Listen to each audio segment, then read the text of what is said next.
gentlemen, please notice that exits are conveniently located at the front and rear of this auditorium. When leaving the theater, we suggest that the exit at the front of the auditorium will allow you easier access to the parking areas. Thank you.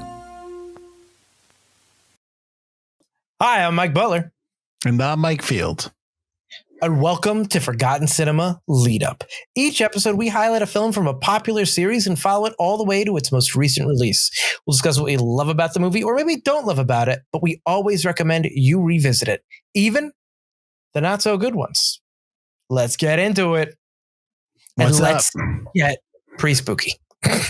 Pre-spooky. So we are we're into our new lead up series. We are doing right now we are doing the Conjuring universe. Well, not the universe, excuse me, the Conjuring series.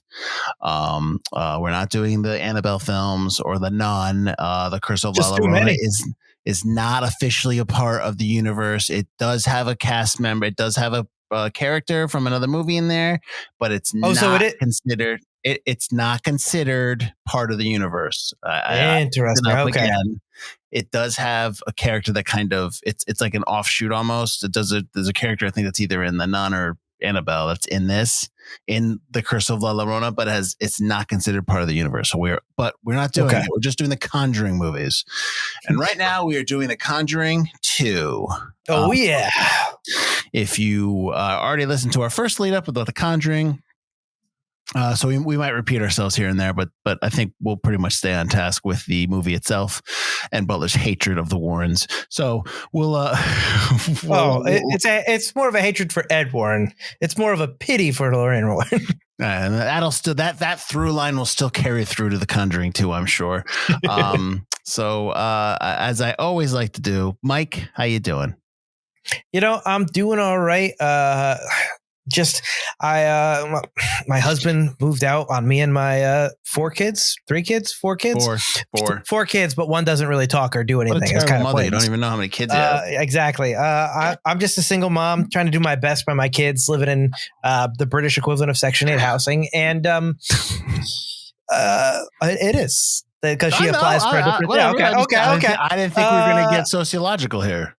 We're not, but I mean, I think that's why it's a crappy haunted. She probably got it on the cheap because it's haunted and the guy died. Poor Butler. She's poor. She doesn't have enough money for biscuits, but she does find biscuits that same night. She does. and then the biscuits cup was runneth over because there was biscuits all the time. There's always biscuits, platters of biscuits, even at bedtime. So I'm giving my kids biscuits instead of smoking. My laundry machine started leaking, and one of my daughters, I should have mentioned it earlier, is seeing the ghost of Bill Wilkinson, who died in my sofa a few years ago, and he's kind of haunting the crap out of my family, him and the Crooked Man. But really, it's not either of them; it's the Nun. No, it's not the Nun. It's Valak. It's a demon. Valak, who's disguised as the Nun, who the movie The Nun kind of gets into Lorraine Warren, yes. Lorraine, because it takes the visage of something she cares so deeply about, which is clearly a nun. Yeah, and her husband getting impaled by a tree. So that's gonna happen. There's a lot of paranormal activity happening, but Jason Bourne's girlfriend doesn't believe me and wants to try to disprove it. And, the Warrens come in and they save my kid's life and dispel the demon. And now everything's all great. First of all, that's Lola. Okay. Let's not just Jason Bourne's girlfriend. That's true. We did Lola. It on the podcast. We did. So show some respect. Okay. So let's get into it, and then we'll get into our discussion as we like to do with our lead up show. The Conjuring 2 has a runtime of 134 minutes, and it felt like it. Rated R. Yep. Production budget was $40 million. Release date was a summer release, June 10th, 2016, a Friday. Its opening weekend, it did its budget, $40 million. Its domestic take was 103. Its international take was 220 for a worldwide total of $323 million. So yes, a big hit. Production companies was it's New Line Cinema, but it's Warner Brothers because they own New Line at this point. Rat Pack Dune Entertainment, The Saffron Company, and Atomic Monster. And it was distributed by New Line Cinema or Warner Brothers. It said it came out on June 10th. Let's go back a week to June 3rd. We had a wide release of Teenage Mutant Ninja Turtles Out of the Shadows. That's a Michael Bay one, right? I think that's the second Michael Bay one, yeah. Yeah. You also had Me Before You, which is a romantic comedy, and Pop Star, Never Stop Poppin'. Never Stop, Never Stop, Never Stopping. That's what it's called. Yep. Which a movie we did on the podcast. Yes. Which I love that movie. Which was our 100th episode. Was it? I don't remember that. Okay. Yeah, remember we did the short film that was you celebrating the 100th episode. Oh, that's right. As the douchebag. Yep. Yes. That was fun. Yeah. It wasn't a big stretch for you. What were you gonna say? It wasn't a big stretch. The wide release. All right, so The Conjuring 2 went up against a wide release of Warcraft and Now You See Me 2, which I am surprised that Now You See Me, the sequel to Now You See Me, went up against the sequel to The Conjuring. It's a very interesting, two films going at it, two sequels to relatively popular films. I would argue that The Conjuring is a more popular film than Now You See Me, but I'm surprised that they kind of had the same release date. I guess because not a horror movie. At this point, they were probably like Conjuring, James Wan, Insidious. It's going to beat whoever's out. They probably were like kind of no fear at that point. I'm on the other end of that in terms of who put out Now You See Me too. What they were thinking. Yeah. People are going to love these magicians coming back. No one asked for the sequel. Well, guess what? Daniel Radcliffe's going to be in it. And they're going to fake him out on a plane. I really don't like that film. I watched it. I'll probably watch the third one when it's out. I watch anything. All right. You also had a limited release that week of Genius, and then a wide release the following week, the 17th, of Finding Dory, obviously a huge film, and Central Intelligence, the Dwayne Johnson, Kevin Hart film. This film we've got the same. We've got some similar names from the first film, from The Conjuring. I kind of won't go through all their credits, but obviously James Wan's directing. Obviously from the Saw franchise, Insidious, Aquaman, Malignant, which was an episode we did. The screenplay. Yep. There's 3 screenplay story credits for Chad Hayes and Carrie Hayes, who did the first Conjuring. And then actually James Wan has a screenplay story credit. Most of his credits are story credits. After that, he did the story for Megan. He has a story credit for Saw. The Hayes is I think it's a sibling writing duo. I think that's what we said last week. House of Wax, 2005 version, the White Out, The Turning. Cinematographer, I completely jumped. Excuse me. After these guys did the screenplay story, and there's another credit. There is an uncredited script doctoring credit for Eric Heiserer, who did Final Destination 5 and the 2011 thing. After the Hayes siblings and Juan did their screenplay and story, got everything down. He came in and did some rewrites, I think specifically for the scene that's on the swing set between Lorraine Warren and the daughter, Janet. And then it went to David Leslie Johnson McGoldrick, who was David Leslie Johnson at the time. He did a rewrite of the entire screenplay. He has done Orphan, Red Riding Hood, and I believe he goes on to do Conjuring 3 and the new one. Conjuring The Devil Made Me Do It and Conjuring Last Rites. Right. So he stays with the franchise. Cinematographer was Don Burgess. That's a change from, I believe, last movie. I think The Conjuring had a different cinematographer. Burgess has been nominated for an Oscar for Forrest Gump. He also did Spider-Man, the Tobey Maguire Spider-Man, Contact, and The Muppets.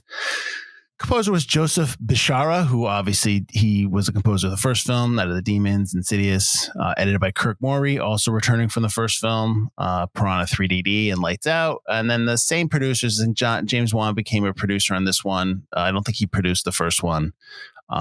So he's obviously produced most of the Saw series and Insidious series. Safran has done the 2025 Superman, and Rob Cowan has done Aquaman and The Crazies.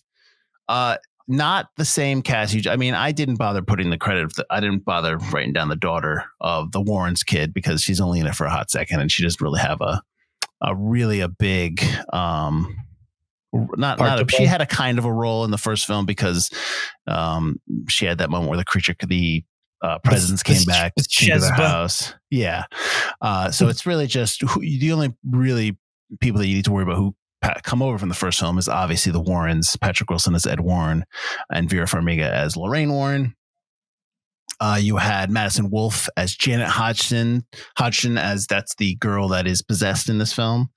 She's in the TV show, the recent TV show, The Hunting Wives. Obviously, she's much older now. She's also, she was in Malignant. She plays the younger I think, younger version of the girl in Malignant. And all the flashback scenes. Yeah. And she's in season 1 of True Detective, which makes me think that she was one of the kids in True Detective. But I don't know. Frances O'Connor as the mother, Peggy Hodgson from AI Artificial Intelligence, the TV show Mr. Selfridge, and Timeline Butler. A movie we did. There you go.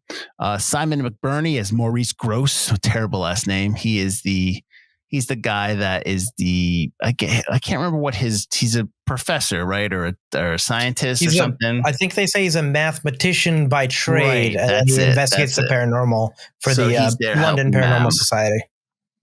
He's kind of like the Warrens go between a little bit in the beginning. He's in Mission Impossible 5 Rogue Nation. He's also in Tinker Tailor Soldier Spy. A movie we did quite a while ago. Yes. Maria Doyle Kennedy as Peggy Nottingham. She is the neighbor. She's from the TV show Orphan Black, for those who know, and TV show The Tudors. Simon Delaney as Vic Nottingham, her husband. He's in Blue Moon and the TV show The Woman in the Wall. And Franca Potente as Anita Gregory. I don't know if I probably said her last name wrong. She is obviously in Run Lola Run and The Born Identity, as Mike and I were talking about before. Bob Adrian as Bill Wilkins, the old guy who's possessing. So we think. He's got smaller roles in a lot of movies, more notably like 12 Monkeys. And then Bonnie Aarons as Demon Nun. Little did we know that Demon Nun would take from this film and have their own, so far, 2 movie series from The Nun, and she's also in I Know Who Killed Me.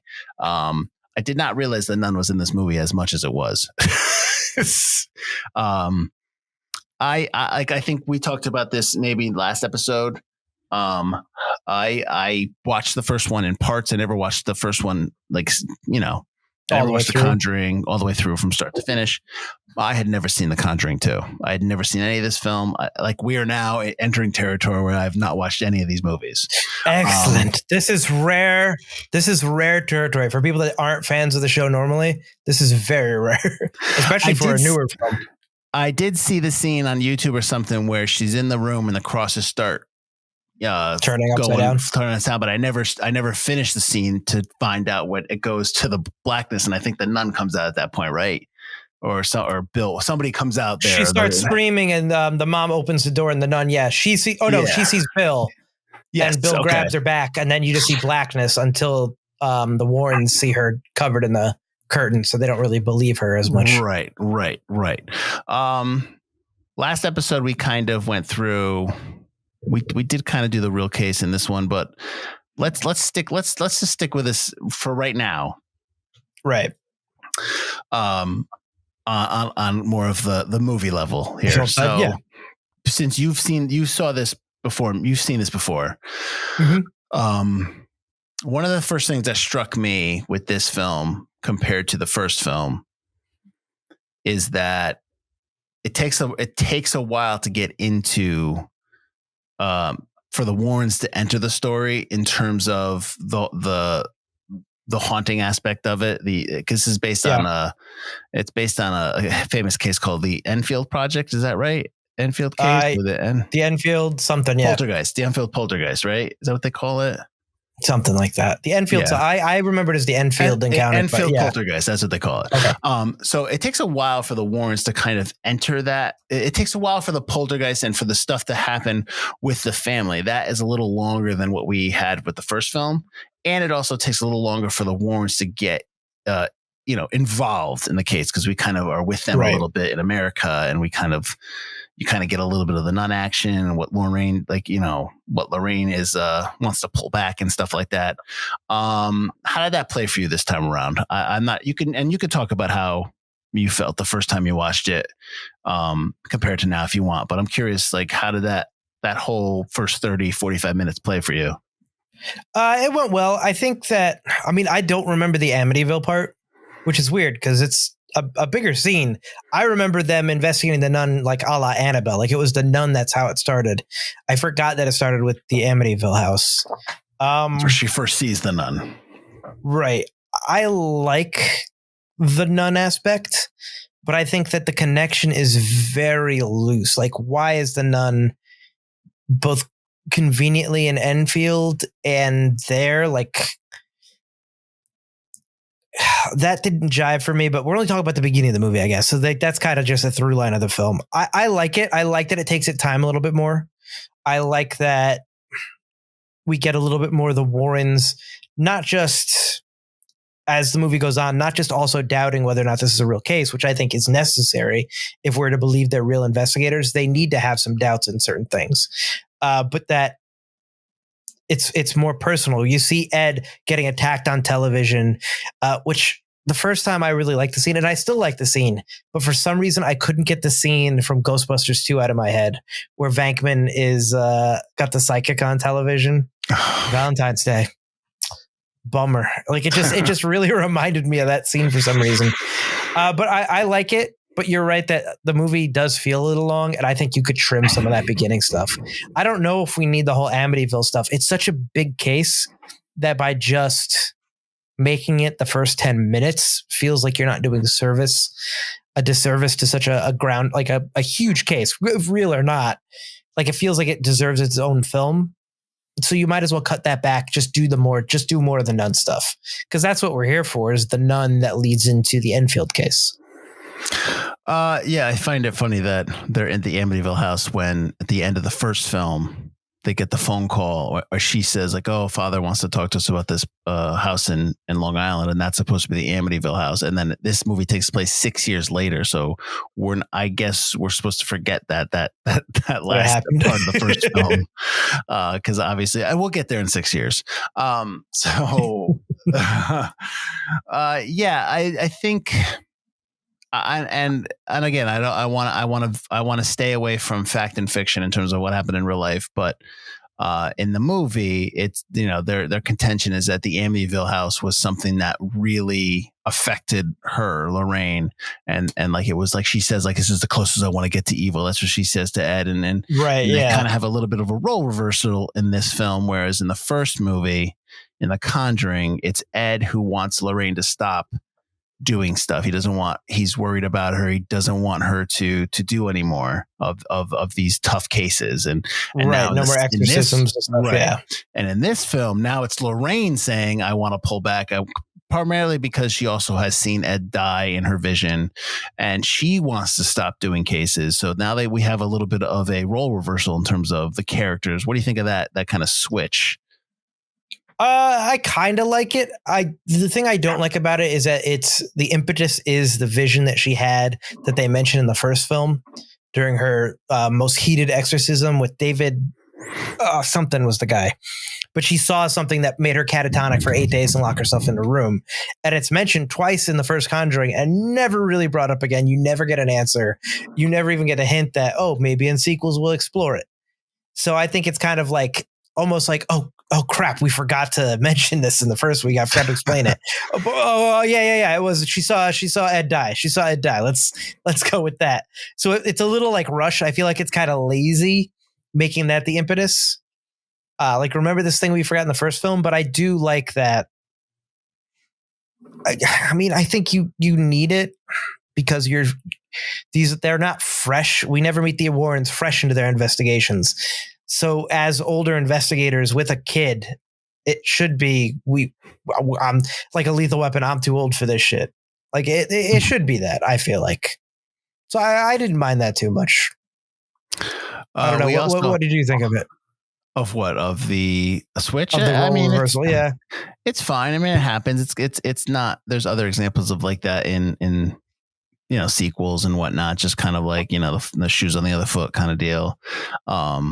It's definitely interesting when you hold it up against the first film, just, why the choices are being made, the decisions are being made. Obviously in the first one, he's worried about her. He's worried about her safety and her health. And in the second one, she's worried about him. She doesn't want him to die. That's primarily what it is.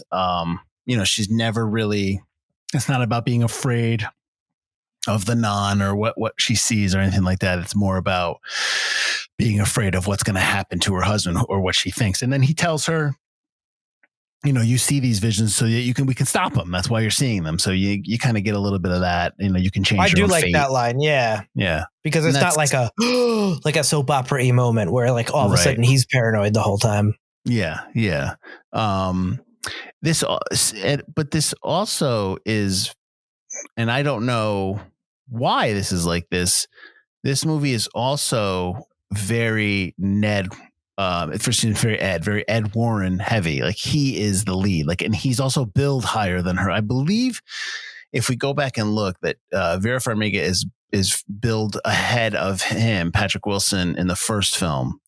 And that makes sense because she's the driving force of the Warrens in the first film. Like, Ed's kind of helping her. In this one, Ed is the one that's, he's singing to the kids. He's trying to, he's having the conversations where, like, we can't prove it. Like, she is just, a lot of times when they're in the, especially I'm thinking of the scene when they're in the pub talking with Gross and, what's her name? Anita Gregory. She's not really saying a lot. He's the one that's talking a lot. So he is, and it's not until, and primarily, and I think that's because when she talks to him, she says that, or when she doesn't feel anything. She just feels the sadness of the family.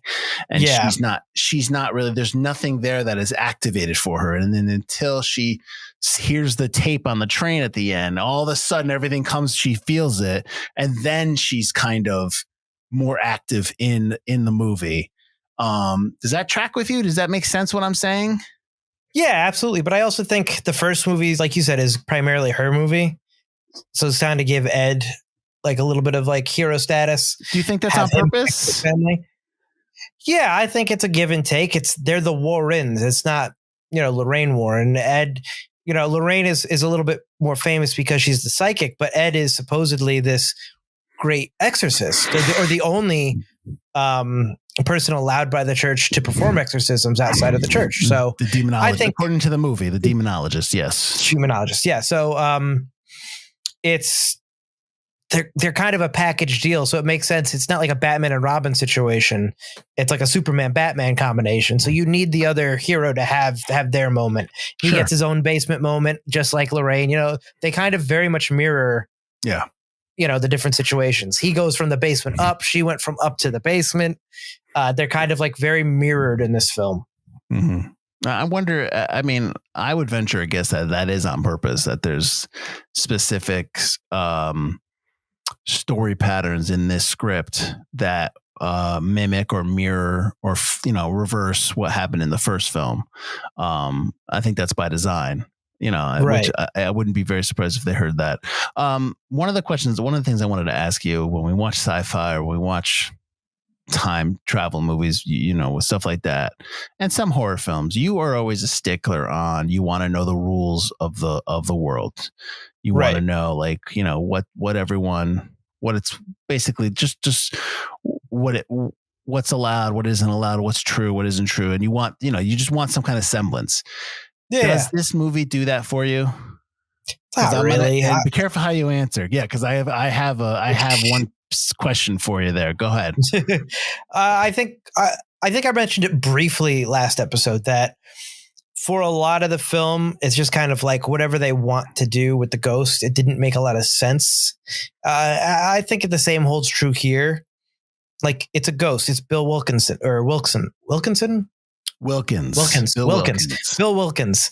No, wait, no, it's Valak possessing the ghost of Bill Wilkins and holding him back from being able to cross over or find his family. But why? How does that work? And so is Bill a demon? So he's just a ghost, but they're also demons. And Valak is so powerful until she tells you her name or its name, but it also gave you its own name. It helped you write it in the book. Like there's so much stuff that doesn't make sense, and their powers aren't really set. If all you have to do is say a name to get rid of the demon, what was Bathsheba then?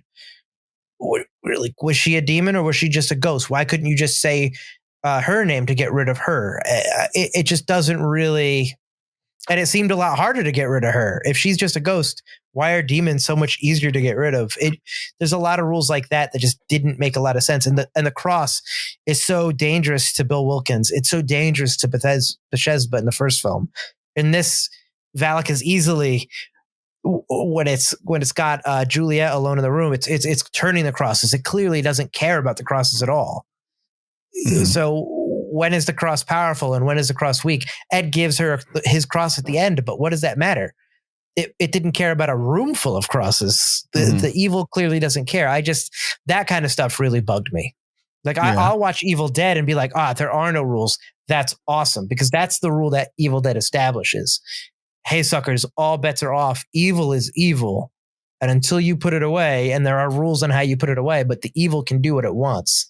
I like that. And if you could just say that, then you can do whatever you want in this film. But there clearly are rules that they don't teach you. And when he's a demonologist giving lectures for half the film, I feel like part of that should be teaching you about the rules.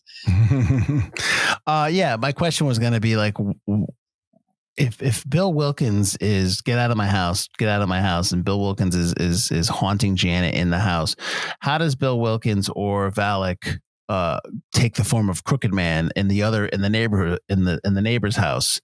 And right? Yeah. Well, Valak clearly doesn't care about where they are, because they're haunting Lorraine. That's why I don't get the connection between. Well, Valak wants Janet. Valak wants Janet. Yes, but it's also haunting Lorraine at the same time. I think it's just taunting Lorraine. I think it's just taunting her, supposedly taking the form of something that Lorraine loves, which is Catholicism. Right, but conveniently at the same time that it's haunting this. That bothers me. The fact that it took over the Crooked Man. I think the Crooked Man is awesome. It reminds me a little bit of House on Haunted Hill. It's a stupid game to have. Like, why would you have a creepy Crooked Man toy? Like, why is that a toy? I mean, England's weird. Like, why would that be like a toy? I was going to say it's early 70s England, which is like 1930s America for toys. While we're talking about that toy, the toy's not haunted. I don't know why Ed Warren feels the need to lift the toy and take it home. I had the same question at the end of the film. I was watching this with Elise and I was like, what? Why is this haunted? Yeah. This isn't one of the things. Yeah, this room is supposed to be for stuff that's haunted, not you to steal things, Ed. Yeah, things you have to exercise. That's just a toy. You stole a kid's toy now. I mean, they probably don't want it anymore. But hey, I sang for you. I sang Elvis for you. I'm taking this. Oh, that was so uncomfortable. Elise actually turned her head from the couch. She's just like, oh. She was like, oh, he had to have written that scene himself. He had to have asked if he could do this. When he was like, hey, what's that guitar? My note was like, oh, no, Ed, don't play that. Please, God, no. And he even did the voice. I didn't understand that. It kind of turned into a montage thing, but please, why? Again, that's just a moment that you could trim that you don't need. I get it. You're trying to humanize them. You're trying to also get the family back in there, because they talk about how Bill Wilkins is a bully, and what you do with bullies on the playground is you stand up for them. Right. You need to stand up for Janet and all that stuff. Yeah, that worked really well. Yeah, I know. I had to stand up to bullies. You're gonna get a knife, kid. You get knifed. And Janet's just standing there with the knife, and then obviously you find out that she was told to do that. The whole they kind of address the idea that it's a hoax, and they kind of do a really good job of throughout the movie, whether you believe it or not. I think one of the things that I appreciate with the Warrens in this film is that it's not about whether they believe. They always believe. It's whether they can prove it to the church, so that then they can do the exorcism. So they even said it doesn't matter if we believe it. We have to be able to prove it. And right now we can't prove it. Feels very much like X-Files, feels very much like Scully, that kind of stuff. I like that because yes, you believe and you have faith in what you are facing, but that doesn't, you're practical enough to know that doesn't matter, because we're not going to be able to do what we need to do unless we can actually prove it to somebody. So I actually like that take. I actually like that. That's they are rooted in that. We need to prove it. Right. Yeah. I like that a lot better than the first film. Just as that one creaky pipe scene where it's a creaky pipe and then they go back home. I did not like in the first one. They're just I believe you. I immediately saw proof. I like that in this one. It's just it's not that I believe you, but I don't see anything. Or that curtain was strangling. She was strangling herself, and we weren't there. She could have locked her own kid in the room. Yeah. And then you had Abby something, Frank Potente's character, basically saying, Anita Gregory. Anita, So talk about that scene. Applied for housing. So the scene where they're in the pub.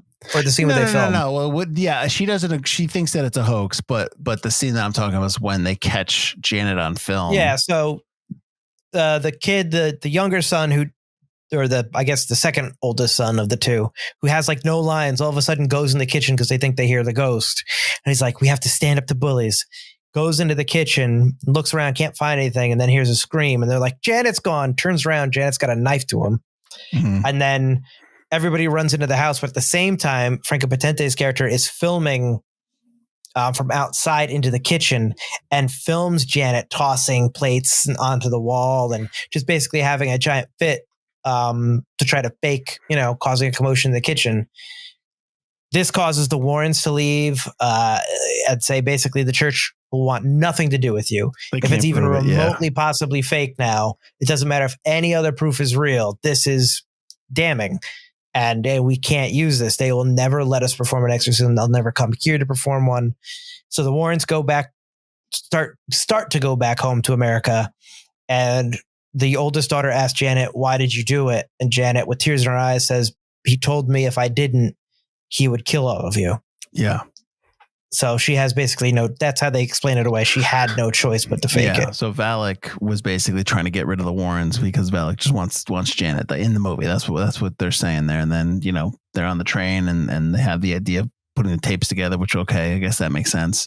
I love in that scene. He's like, help me out here. Help me out here. Help me set up the tape deck. And she just like, he sits down and she just takes the two things, opens them up and like just sits there with them. I go, so that was it, Ed? Like you couldn't pick one up? She needed to do this? Like I thought it's really weird.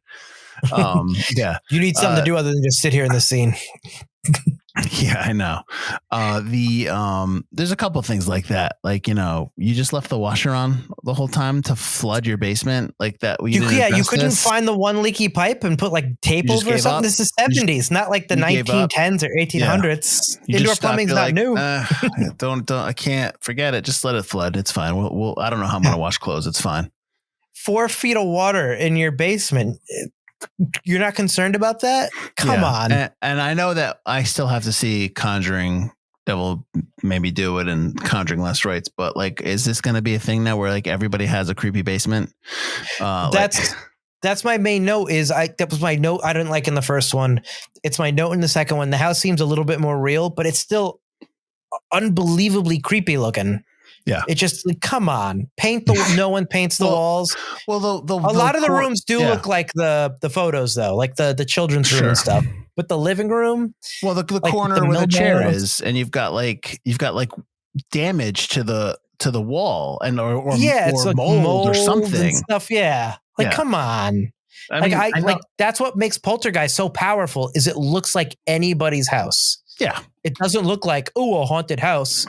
It looks like your house. So when the clown is under that kid's bed, you're like, oh man, is there a clown under my bed? Like that's what makes it powerful. And putting it in a creepy haunted house, I feel like robs it of its power that it can be anywhere. Mm-hmm. Like, and it's like the Evil Dead basement. It's just like, what is all this wood for? Oh, right. Yeah. I get that these houses are old, but damn. No, that cabin in Evil Dead is just is like the TARDIS. It's bigger on the inside. It's not. Oh yeah. It's the basement's huge. like way bigger. Yeah. So, but you generally are into this film. You like this film. I like this film a lot. Yeah. There's a lot of issues. First one? Originally, no. But now, yes, I like this a lot better than the first one. I still think this is a little. And I still like the first one. The length, I can feel the length. Like if it's 2 hours, I'd be okay. But I could feel the length. There are certain things, and I agree with you where you should cut. But I do like that we follow the family a little bit more, and the family doesn't make it. The family makes smarter decisions. Like they move out of the house right away. They don't stay there. Things just keep happening regardless because the Warrens tell them to. Yeah. So it's like some of that makes sense. The fact that.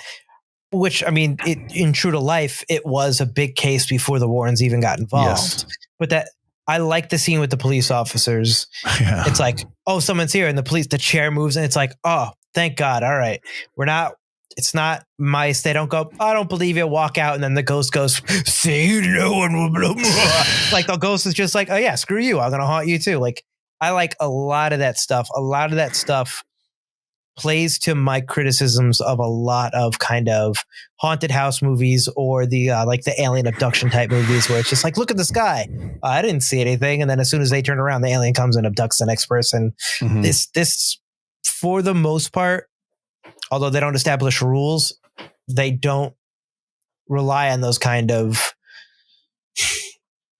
oblivious witnesses that I think is such a horror movie trope that I hate. Right. Hang on. What about you? Oh. Who's here? Okay. What are you getting? Soda? No. Oh, okay. My I was bad. gonna say, what you got ghosts now? No, kids, not ghosts. Or are you gonna ask me? Go ahead. What did you, I mean? I obviously said the length, but did you like this one better than the first one? And did watching the first one in parts?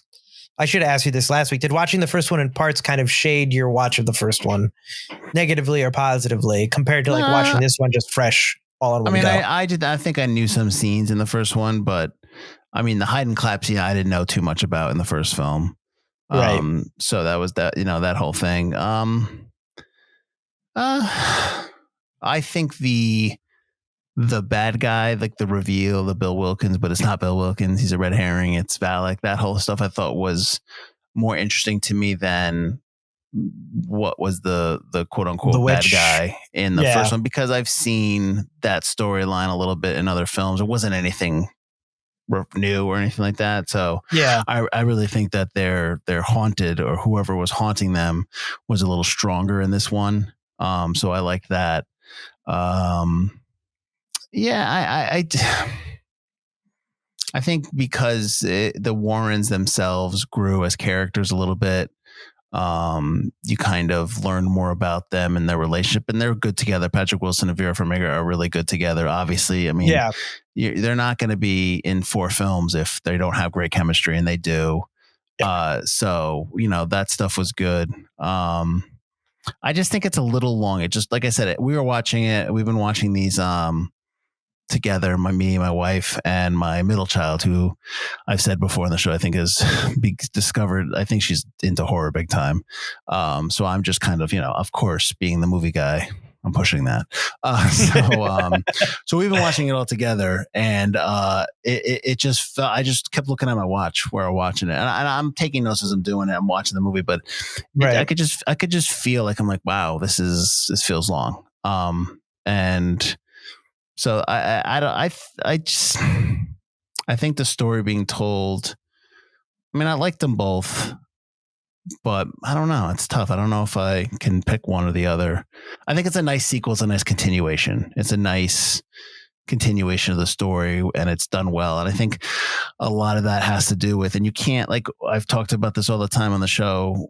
I think I've talked about this all the time on the show in terms of like Indiana Jones. Like, one of the reasons why, granted, not the 6th, not the 5th one, but the first 4 films were Spielberg. Like, he's involved. Right. No, the fact that Juan is still involved is good. Is really good for the series. It's really good that he's part of it still. I don't even know if he did the 4th one. Did he? I don't think so. But all right, well, that'll be interesting. Then that'll be an interesting. Yeah, we'll find out. Yeah. Watch. Did he do the 3rd one? I actually don't think he did the 3rd one. No, you know what? Because I think he went off. He goes on to do Aquaman and stuff. I think he does like. His Aquaman. He did a Fast and Furious at some point. So it'll be interesting to see the next 2 and how they held up compared to these 2, because I think it's really important for a story like this that has continuing sequels and continuing chapters to have the original, or people who were there at the beginning who know the story and the characters, because it not because no one else can do it, but because these people, like this film, like James Wan working on this movie, he didn't just work on it the year before the first film. He's been working on it for 4 or 5 years. Like, a lot of these movies don't come to fruition after it takes a while. So they live with it. Like, we talk about Jordan Peele wrote Get Out 30 something Years times. and years. Yeah. So like he lived that movie. So that's why I'm saying that. Like so it's not about whether someone can come in and do it. I'm sure they can. There's so many talented people out there. Michael Chavez came in and did Devil Made Me Do It. Okay, so that's fine. But James Wan is still a writer and a producer. Sure. And I'm just curious to see that continuation, how it plays out, like if it's just as strong. So I think 1 and 2 are equal. I just think the length of 2 kind of gets me kind of to knock it down a little bit. But so that kind of, well, before you do that, what does that, so that kind of shades probably answers my next question. Bill Wilkins, did you think he needed to go, right? Like he doesn't get a scene where he gets to see his family or get released and get exercised to the other side. Did you feel like that was kind of needed? No, because I felt like that was missing. Like, then where did that ghost go? Well, it's a puppet.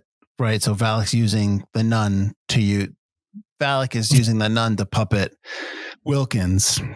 Right. I think they're all the same person. I just think Wilkins is a facade. And I don't think but then why would Wilkins help Lorraine?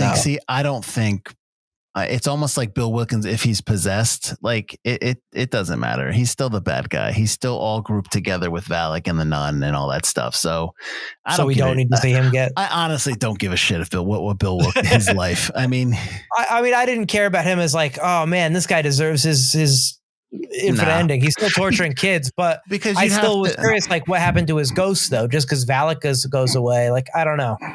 Again, that goes with the rules. Yeah, I just need to know. I mean, like even a line going now that Valak's gone, Bill Wilkins is but everything that Bill Wilkins says to her, how can you believe it's got to be what Valak is saying, like, so it's not because Bill Wilkins, because when she's talking, when Wilkins or when they have the tapes of him and he's talking gibberish, he's fighting through the possession to try to say, help me. But everything else that he's saying is not him. It's Valak. So, who knows? So I don't give a shit about him. He can go. I want to get into the truth now and what, and I'm sure you know more than me because I wrote it down. I wrote some facts down, but why don't you give us, I guess, because we kind of we talked about how like nobody believed in the first one. Let's do the same thing here. Like what's true, what's not true. I know you don't buy into any of it, so I'm curious your thoughts about the real life situation with the Hodgson family. Let me pull up some notes because I don't have any notes up about that right now. Butler. I mean, I do know about the case, but I don't know about the case enough, like off the top of my head. I could tell you that it's, again, I think that the photos they show, I mean, it's a very famous haunting, and I've watched at least one documentary that entirely was on this case years and years ago, and other ones that mention it, and it's constantly mentioned. That picture of Janet floating is very famous, even though she's clearly jumping. Like I don't want to be a Scully, but it's just like, but in the movie he says, oh, the way her feet are, it looks like she's being thrown across the room. It looks like she's not jumping. You don't buy that line. I don't buy that line because then her back would be arched. Her back is up, like she's jumping unless she's being tossed up. And again, I'm not witnessing all this stuff, and there's so many witnesses to the accounts that happened to the point where that's kind of. Some people who try to talk to that this could be true is that there are so many witnesses that like, why would they, not all, like the neighbors clearly, sure, they would want to be in on it, media attention, all that kind of stuff. But the cops, the paranormal investigator guy, like you're going to hinge your career on something that people are faking. And I will say the possession audio when I was younger always got me as something like, wow, a kid did this with a ton of adults in the room and answered questions like a demon. That's very adult, but some kids are very clever. And I'm always on. I don't believe in the Enfield case because as soon as the Warrens get involved in something and claim to have cleaned it up, I automatically go, nope, I'm out. But I will say, like, there's certain things about this case that are very interesting. But overall, I think a lot of the proof is is kind of like Frankie Potente's character says, throwing a fit in the kitchen, basically throwing fits in general, tossing up your room, being locked in the same room and having the mom in on it. It's just like, it's the classic, why is every UFO video and photo a blurry photo? It's just like, it's all secondhand stuff or easily dismissible. But go on. What do you got? You got notes. Well, the greatest trick that the devil ever pulled was convincing it he didn't exist. So, I mean, that's what we're trying to say here. My notes are like the real Janet Hodgson admitted to, like, in an interview saying like 2% of the haunting was was faked, whatever that means. I don't know what that means. Why would you say that? In real life, I guess a lot of people believed it was a hoax performed by the girls, and that the eldest, which I don't think is Janet's not the oldest in this. I don't know if that's up. It's the other sister's deaf, clearly a little bigger and older. That she was able to create very deep voices for the demon. Like she faked, like she was a ventriloquist, that she was a very gifted ventriloquist, and that's how they were able to do it. I don't know. The Society of Psychical Research in England, like you said, like researched the case long before the Warren showed up, and they called it recurrent spontaneous psychokinesis. Gross, the character of Gross, and I guess another character of Playfair, moved into the house at one point to investigate for over a year. So they were there for a year, and then the Warren showed up and stayed for only a couple days. There's stuff that they didn't put in this movie, like that toys are thrown around. They were hot to the touch. So apparently that was something. I don't know. My biggest thing is, it's not that I don't believe. I just don't know. And like, I don't want to just discount stuff because, I don't know all the facts. And sure, I'm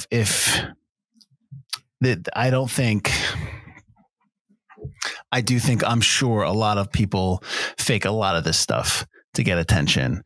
Like, I don't know, like, what's the end game? Like, now I understand if somebody fakes something, but like the end game is to get influencers or something like that, whatever, to get cred. Sell t-shirts, merch. I mean, is the end game for these girls back then to get into better housing? So say this house is haunted. Okay, maybe. I mean, I can understand that, but I don't know. I think it's the attention, the boredom. What else? You got nothing better to do. Right. That's not to say I don't believe in some of the stuff. Yeah, but you're think some of the stuff's fascinating. You're funny because you're funny because you're Mulder when it comes to aliens, but you're Scully when it comes to a lot of other stuff. Even 100% Mulder believed in everything. No, Mulder did not believe in psychics. No, he did not believe in psychics. He believed in vampires. Occasionally, he was proven wrong. But he doesn't. It's not that he didn't believe. No, he didn't believe in psychics because he felt that they were all phonies. But he believed in the afterlife, supernatural. I believe, and I'm very interested in, like, that's why I watch all these ghost documentaries. It's not that I don't believe; I want to believe. But a lot of these things, when it becomes big and they get a lot of publicity, sure, then a lot of stuff ends up coming to light. And these films are based on cases that had way too much little bit publicity. And then someone's like the Amityville case. The second you mention that you faked even some of it, it throws everything else into question. Sure. Like the Amityville people have gone back and forth. Oh, it's real. Oh, it's not. Very similar to not Fire Walk With Me, Fire in the Sky. It's not real. Oh, wait, he's going to let me in on the story rights again? No, it is real now. It's just like, you've already said it was fake, and now you throw questions. And like you said, what does 2% mean? Yeah. Why say that? Like, you want attention, or I could see that being like, oh, it's a little girl who all of a sudden has all these adult eyes on her, and they're like poking her, hey, do some ghost stuff. So she fakes something, because what is she going to do? If the ghost isn't haunting her, but she's got all these adults judging her, she's going to make something up. So I don't know. There's a lot of very compelling ghost stuff that's just a little bit more eerie and a little bit more unprovable. That I believe in a little bit more than a giant haunting like this, where psychics become involved, and psychics then tell you what the answer is, because psychics are baloney. I know. There's a story behind that, but I won't push. Well, I could tell you off air. I just don't want to air dirty laundry on no worries. on video. No, well, that's what the people want. Do you want views or not? Okay. So 2 things about behind the scenes stuff. One, I did not realize that all the scenes with the nun were added in reshoots. Those are all in reshoots. So I don't know if they had the idea for the nun or that came up during the shoot, but all those scenes were added. So take that for what it is. So does that mean Valak wasn't there, or like Valak was there, but Valak maybe looked like something else? No, the Valak creature that you see at the end with the horn and all that stuff really quickly was the original. That's what it was going to be. And then I believe Juan had the idea of doing the nun to kind of like, be a little added oomph against Lorraine. So they put in the scene in the like number one, Ed is painting the creepiest picture. We discover that he can. Why are you upset? He's an artist. He can paint. He creates the creepiest picture, and I'm like, okay, I get it. You got to get it out of your head. Fine. But then he proceeds to hang it up in the office. Like anybody would want that picture in the office anywhere. Like, I don't care if you're into the occult. Don't put that photo up. So, whatever. But that scene's a good scene. It is. I like the eyes turning from real to painting. I think one of the things I like, and there are technically jump scares in these films, but they're not really jump scares for the sake of you're being scared because of the loud sound. Like there is a setup to it. Like when the nun puts her hands on the outside of the frame, you know what's coming and you just don't know when it's going to come. Stuff like that. Even in the first one with the clapping from the shadow, I mean, the hand comes out. Like, it's it's coming. Something's coming. Yeah. It's not just like a quick cut and a face and you're like, oh, like, the little boy in the mirror in the first one.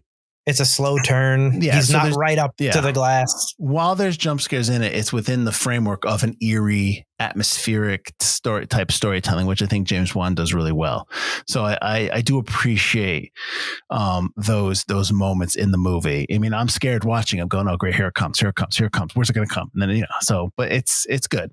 The other thing I wanted to bring up was Madison Wolfe, who plays Janet, is not English. She's American and she's doing an English accent. Because you listed a bunch of American movies and I was like, wow, that British girl really comes across the pond a lot. Yeah. So she tricked you then because you were always on top of those accents, Butler. She was. I mean, I probably don't try to judge kids because I don't figure they could do accents. So I'm just like, it's got to be their real accent. So good on you, Janet. That's pretty good. Or Madison. What's her face? Madison. Good on you, Madison. What's her face? Madison. good for you, Madison. Let me get you some reviews real quick. Owen Gleiberman from EW. Remember magazines? On one level, The Conjuring 2 is just a not bad megaplex funhouse movie, no more and no less. But on another level, it offers its potential fans a helping of reassurance to go along with fear. If there are ghost demons out there, then God must be out there as well. Audiences, it was long ago proven, will pay to see both. So he's kind of saying it's good and it knows it's tugging at the right storytelling strings. Yeah, I think he's saying that the horror isn't really super original, but the storyline with the good versus evil, it's nice to see that it's not just evil on one hand with nothing to balance out, which I think I said last week. It's nice that you have heroes to go against the demons in horror films because you don't see that often enough, just because it's just kind of tiring to always see the evil, which also at the end of both movies, this movie has a little kind of creepy note that she dies in that same chair, but the mother ends up dying 40 years later in the same chair. But the stories, both of them overall, don't have that one dour note that they end on where the monster suddenly comes back at the end. And it's just like, oh, all right. Yeah, I know. So yeah, I like that review. I think that's pretty accurate. One more for you. Alonzo Duralde from The Wrap says, frightening, rarely strikes twice in the same place, despite the efforts of so many horror sequels. But even if The Conjuring 2 doesn't deliver the delightful jolts of its predecessor, it maintains a consistent chill throughout, with a slow and steady dread that creeps up on you over time. So he likes it, but not as good as the first one, basically, is what he's trying to say here. Yeah, I mean, granted, I'm watching it again after watching it a long time ago, but I don't think the first one has some stuff like when Lorraine falls into the basement and sees the legs. That's kind of creepy, but I don't think the first one or the second one are overly like super scary. That it's just a creepy feel. Like it builds up over time. It's just always kind of puts you on edge, but never really kind of throws you overboard. I kind of agree with that. Okay. But I kind of prefer that over, like you said, the jump scares where they just rely on a sound and it's just like scared you. Yeah. I mean, that's not, I mean, the slasher film. Okay, fine. But even then, like even slasher films will have stuff where like you'll see your characters in the foreground and like the slasher, like Jason and Freddy in the background, and then they disappear. So there's like, oh my God, what's happening? It's going to happen. Like they even do stuff like that. I think like Final Destination, I think the Bloodlines one I watched did a lot of that jump scare stuff, and a lot of the like quick hitter horror films that come out do a lot of that. It's just not. I'm not saying cheap I hate and easy. It always works. Yeah, so. it works, but like I always appreciate when there's a little bit more thought going to like what they're trying to put on screen. Yeah. You know, because a lot of these stories are very interesting. You know, a lot of horror is horror is a genre that relies on storytelling more than you think, like more like just the story itself, and just, you know, it's not just about like, oh, even in the 80s, even like Jason, like, oh my God, why is Jason killing everyone? Because there's a backstory why, you know, like stuff like that. So you don't think about it. When, you know, people are like, oh, I love the gore, but like there's a lot of, well, with all movies, but especially with horror, there's an important element there. The storytelling is an important part of that. And, you know, you're not gonna root for the final girl or the final boy to get away if the story doesn't do a good job in making you want them to get away. And quite honestly, you're not going to root for the bad guy, the killer, the slasher, if they're not written well and they're performed well. So, very important. I think both these movies do a good job. Now I'm curious, now that we discovered that James Wan doesn't do the third one or the fourth one, maybe. So I'm curious to see how this, you know, how the Warrens' tales progress and if we're still in on these movies. We'll see. I haven't seen the third one either. So really? I didn't end up seeing this one. Is that because of the pandemic? I do know because it was during the pandemic. It was like right afterward. Yeah, I think you were still at the theater when it came out. We just never watched it. Was I? 2021. Yeah, but it depends on. It depends on when. I left May, the end of May 2021, I believe. Right. I don't know. I don't have it up anymore. We'll find out next week. Yeah, I will say that I know more about the real life case that next week's film is inspired by. Oh, really? Than the other ones, yeah. June 4th. So I wasn't. No, I just left before it came out. You just left. Okay. Yeah. Interesting. So you probably were depressed and you didn't want to see it because I was gone. I was so bummed out. Upset. I probably watched something else. I get it. I understand. June 4th. It was probably an action movie. There was many a tear that cried when I left. That's right. That's right. Never to return. I know we don't do this is a lead up, so we don't do recommend or anything like that. So we do recommend it usually, but do we? We did it last week. Let's wait till let's not do it. Let's wait till we watch the third one and do a overview. Yeah, maybe we'll see if we recommend the entire series. So obviously next week we're going to do the Conjuring, The Devil Made Me Do It. This will be good because I haven't seen it. Butler hasn't seen it. So this will be like kind of like a really unique episode. It'll be a fresh take and we're both going to be it's almost like a now showing for us a little bit. So it'll be interesting. Next week, your backdrop will be all Halloweened out because the studio will be Forgotten Horror. That's true. I still have to do that too. Damn it. Yes. Well, I can come in. I can come early on Friday and help you do some stuff. Yeah. I suspect that we're going to be adding elements to it as we go. If I go out, find something or something like I found those three bad guys, these guys right back here that Jody was like eyeing. I'm like, we record in August. Yeah, we record now in August and September. You can have it in October. My party city is becoming a Spirit Halloween in a couple weeks. There you go. So we've got to get some more stuff back here hang some stuff back here. So yeah, so that'll happen. But anyways, yeah. So next week, Conjuring, that'll happen. So next week, Conjuring, Devil Made Me Do It. Leading up to obviously the Now Showing episode when Conjuring Last Rites come out September 5th, I believe. Yes. And then let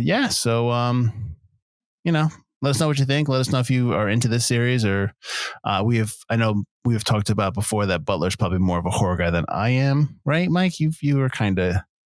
I'd say a little bit more. I know that I'm not. I watch horror, but I am not into it as like a diehard horror guy. But I do know. I took a class in horror films in college. I actually direct did. all your horror questions to Mike. I just love good stories, and horror films have good stories. I'm in. I like that. I'm a big theme guy, and the thing about horror films is, like you were talking about stories, is horror films always have to have a good theme.